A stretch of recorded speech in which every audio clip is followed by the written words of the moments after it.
Dear entitled mother, thank you so very much for your complete and utter lack of patience when getting on the bus, which resulted in breaking part of my $55,000 wheelchair and me needing to call the police for help.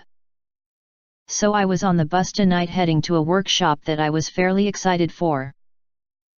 Things were great until slightly before my stop when two adults got on, one with a toddler and the other wheeling a stroller. It is strict corporate policy that all strollers must be folded before being brought onto the bus, but not enough drivers actually enforce it. And this was one of those monster Cadillac strollers to boot. M brought her unfolded stroller on the bus and, seeing the front entirely occupied by disabled people, including myself, decided to push past toward the back. Only her behemoth of a stroller wouldn't fit in the space available, and she started ramming it along my wheelchair to plow it through. Me, hey! Watch it! M, keeps trying to squeeze through. Me, careful! I can feel you tugging at stuff. M, doesn't stop. Finally she managed to push through and moved back.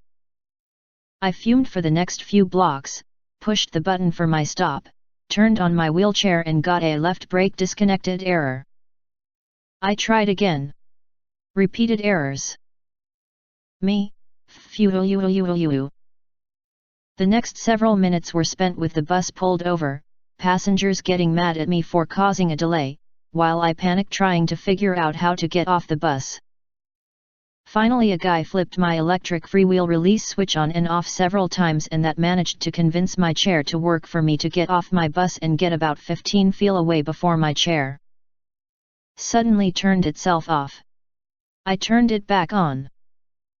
It started throwing up a charger inhibit error, which basically is the error you get when you try to start moving when you're still plugged into the wall outlet.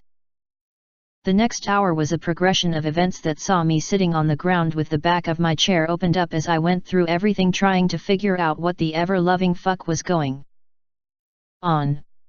I even called the police because I wasn't sure how I'd be able to get home. My wheelchair repair company doesn't have after-hours service. In the end I discovered that two different things had gotten disconnected, and when I fixed them my chair started up just fine.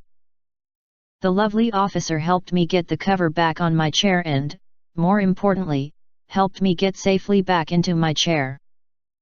I said fuck it, skipped the workshop, went home, showered the icky sidewalk off of me, and had a couple of beers.